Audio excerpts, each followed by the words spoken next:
You already know the tale. Daedalus made some wings for his son. It was the only way they were going to escape from the prison. The wings worked, but he told the boy that he had to take great care if he was to stay airborne. Fly too close to the sea, and the feathers would become clogged with water, and he would drop like a stone. Fly too high, and the sun would melt the wax which held the wings together, and he would drop like a stone. It didn't happen. It's a fable. It's a lesson to avoid complacency and hubris. Daedalus' son, Icarus, flies too close to the sun. The wax melts, the wings fail, and the boy drowns. But that's ancient Greece. This is 1506-ish. There is a room at Stirling Castle. There are a lot of rooms at Stirling Castle, thanks mostly to King James, who has been busy rebuilding. Across the courtyard, in rooms grander than he deserved, lived a leech. At least the Scots nobles called him a leech, the French leech to be exact. Although exactness isn't exactly the order of the day. He was Italian. He was from Lombardy, if that matters. The room is festooned with lumps of metal and little bottles full of oddly coloured lotions and potions. It is a desk covered in parchment, scribbled notes and little sketches. There are benches covered in crucibles, scorifiers, cupels, alembics, aludels, cucurbits, receivers, adopters. It's enough to boggle the mind of anyone who walks in. But most people tend not to do that, since a leech lives here. From Be Quiet Media, this is Scotland, a podcast about the people and places who made us who we are. I'm Michael Park. Giovanni Damiano de Falcucci has developed a bit of a bad reputation around the castle. The nobles don't like him much. They thought he was a mad monk at best, and a con man at worst. For 5 years he was the toast of the king, whose education had given him an interest in the wider possibilities of science. That includes alchemy, something which John Damien, that's what they call him, claimed to be an expert in. He could turn boring, lumpy metal into gold, or so he said. There were a lot of people cutting about in the early 16th century, claiming that they could turn lumpy, boring metal into gold too. Most courts in Europe had at least one alchemist kicking around the court somewhere. They were the height of fashion, and by some stroke of luck, might be able to make a monarch incredibly rich. Well, incredibly rich-er. John Damien was given vast, and I mean vast, quantities of mercury, golden litharge, it's a kind of lead oxide, and tin to try and make gold. Like I said, the court was fairly sceptical of the king's favourite. He constantly rinsed the monarch at cards and marbles, taking him for small fortunes at a time. Not that he couldn't afford it, but they weren't keen on losing money to him themselves.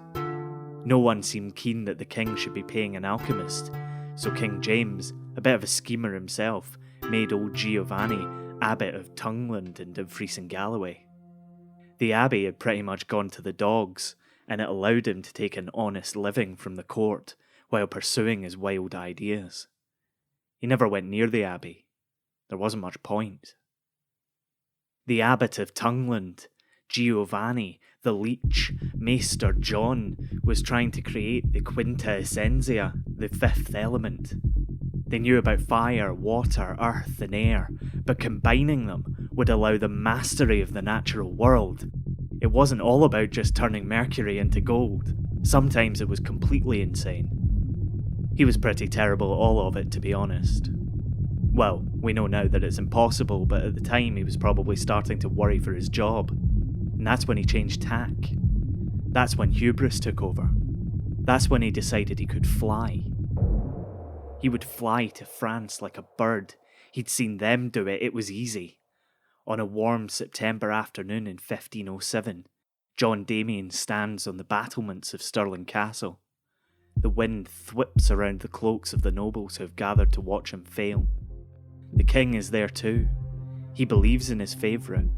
He's a little bit sceptical. He's a well-read man, he knows all about Icarus. But he believes. The wind picks up around John as he tries not to look down. He wished he hadn't picked the highest part of the battlements. He wishes a lot of things. That he had been able to make the Quinta Essentia, that he had never got on the wrong side of the nobles who had turned up to watch him take flight, or die trying. He wished that he'd not been so sure of himself. He tugged at the flimsy frame all covered in feathers that were going to let him take to the air like the birds that he'd seen flying around the castle. He wished he'd tested them a few more times, but he brushed his hands over the eagle feathers that the servants had spent days weaving into the frame. Were those some chicken feathers in there?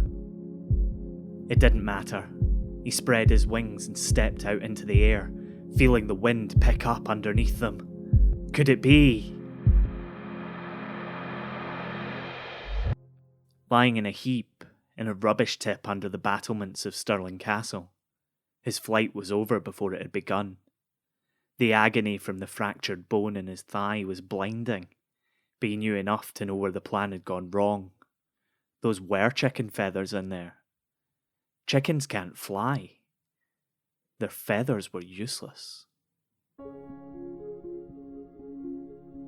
If you like Scotland and you like the stories we're telling, then tell someone else. The best thing you can do to help us out is to talk about us either on social media, in the reviews on your podcast app, those are always nice, or just tell a friend about us and get them to subscribe. It is the 21st of December, 1941. In the middle of the Atlantic Ocean, on a freezing night, the escort carrier HMS Audacity has broken away and is steaming fast to draw the attackers off the merchant ships. The captain of the Audacity knows that they're out there, somewhere below the surface, somewhere in the black. He knows that they probably have orders to sink his carrier, because they've been giving the enemy such a hard time in the last couple of months. He just doesn't know where they are. About half a mile away, there's a little break in the water. A periscope spins slowly. U-751 is on the prowl.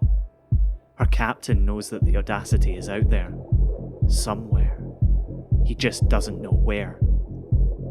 And then suddenly there she is, illuminated in a brilliant burst of light. One of the merchantmen in the convoy has let off a flare and given them all away. U-751 couldn't care less about the convoy and brings her torpedo tubes to bear on the Audacity. Seconds later, there's another burst of light as the first torpedo rips through the hull and explodes in the engine room. The crew begin to hurl themselves into the sea, unable to stem the fires as another salvo of torpedoes from the hidden submarine smashes into the hull. One of the torpedoes strikes a tank of aviation fuel, and it wasn't long until the HMS Audacity disappeared completely from view. The survivors were in the water for hours, in the freezing mid-December Atlantic. Rescue ships came and scooped some of the sailors out of the water, but they had to turn back. The seas were crawling with U-boats, and they couldn't risk being sunk themselves. Men who weren't killed when the torpedoes hit caught hypothermia. Some of their bodies gave up under the extreme conditions. Only a few who were left in the ocean overnight survived. One of them was a young pilot by the name of Eric Brown. They called him Winkle because he was only 5'7". He was a good pilot.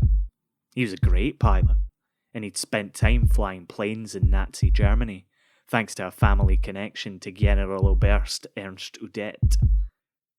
Udet had been an ace fighter pilot during the First World War, and by the time he met a 17-year-old Eric in 1936 at the Berlin Olympics, was in charge of research and development in the German Luftwaffe. You know, the one they weren't supposed to have. While attending Edinburgh University in 1938, Eric was invited back to Germany by Udet for a demonstration of the Focke-Wulf FW-61. It was flown by another young pilot with something to prove. 7 years later, Hannah Reich, whose hands were on the controls of the first ever practical, functional helicopter, would land a plane just yards away from the Brandenburg Gate in Berlin for a meeting with Hitler. Brown wasn't interested in their politics, but he was very interested in their aircraft. The Luftwaffe was producing flying machines at a staggering rate, and the innovation was incredible. He would go back to Germany one more time in 1939 on an exchange programme. He was woken up by a loud banging on his door on 1st of September 1939. Britain and Germany were at war. His body was still bobbing in the water on that day in 1941. The cold was all-consuming, but yet something kept him holding on. His friend Udette had died a month before. The Nazis had reported that he had died testing a new weapon to help the Reich. That's probably what Eric had read in the newspapers. The truth was that he'd shot himself. The rain started to break the surface of the ocean, as Eric started to think about giving up. He had held on for hours, but now he seemed to be alone. Alone except for the bodies. Alone except for the fuel that they were lucky hadn't ignited on the surface of the water. The HMS Audacity was long gone, dragging bodies to the bottom of the Atlantic. Dennis J. Blackman, Alfred T. Bolton, William. Brown, Ernest J. Cameron, John. Carden, John R. Carline, George A. Casterton, Thomas B. Clark, William R. Clays, That night Charles, took 73 lives, Cox, but they pulled Eric out of the water, and he survived. And he flew again. Less than 6 months later, he was teaching Canadian pilots how to land on the decks of aircraft carriers and flying fighter operations with them to help them out. He was transferred to southern Italy, where he tested the capabilities of captured German and Italian planes. There was no one there to teach him how to fly them, so using the scarce captured documents he could rustle up, he and his colleagues taught themselves. He came back to the UK and kept testing new aircraft as well as captured ones from the Axis powers. In 1944, there was a buzzing noise high in the sky above his home. Eric was away flying some Fokker or a Junkers or one of the new Sea Mosquitoes that were just a little bit too heavy to land on an aircraft carrier. There was a buzzing noise, and then the buzzing stopped. The unmanned cruise missile, the Germans called it a V1, the British called it a doodlebug, fell from the sky at nearly 500 miles per hour and exploded by his home, almost killing his cleaner and giving his wife a nasty concussion.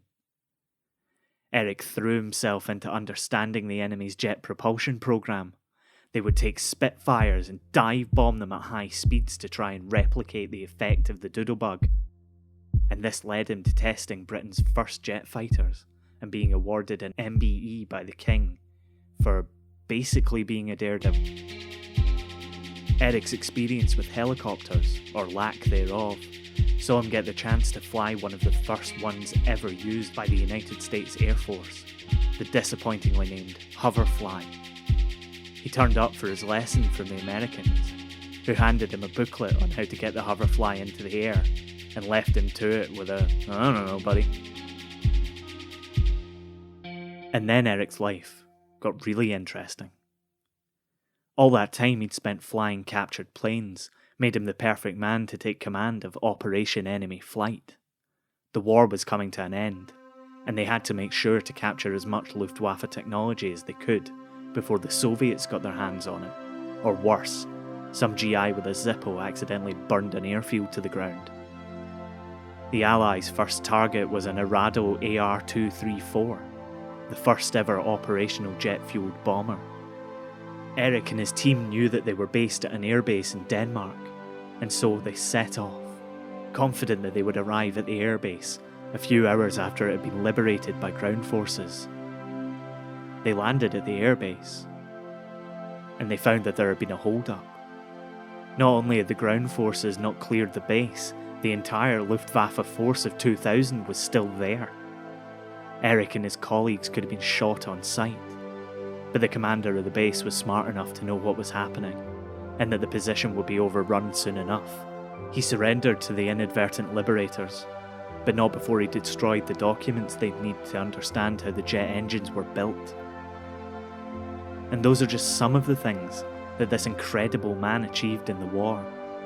He went on to fly 487 different types of aircraft before he retired in 1970 with the rank of captain. He still holds the world record for the most different types of aircraft flown by any one person, and they commemorated his incredible contribution to aviation with a statue at Edinburgh Airport. They called him Winkle, a periwinkle, because he said the only reason he had so many lucky escapes was being able to curl up in the cockpit when things went wrong. You've been listening to Scotland. It was written and produced by me, Michael Park, and is a production of Be Quiet Media. The score for this episode was by the human Dorabella cipher Mitch Bain. Find him online and listen to more of his great work. Just search for Mitch Bain Music on Facebook. Thanks to Hilary Mitchell from Edinburgh Live for suggesting that we look into the life and times of Eric Winkle Brown. You can find out more about the show on our website, thisisscotland.co, and get in touch with your feedback on Twitter @BeQuietMedia, and we're on Facebook and even Instagram if you search for Scotland Scottish History Podcast. Thanks again for listening. We'll see you next time.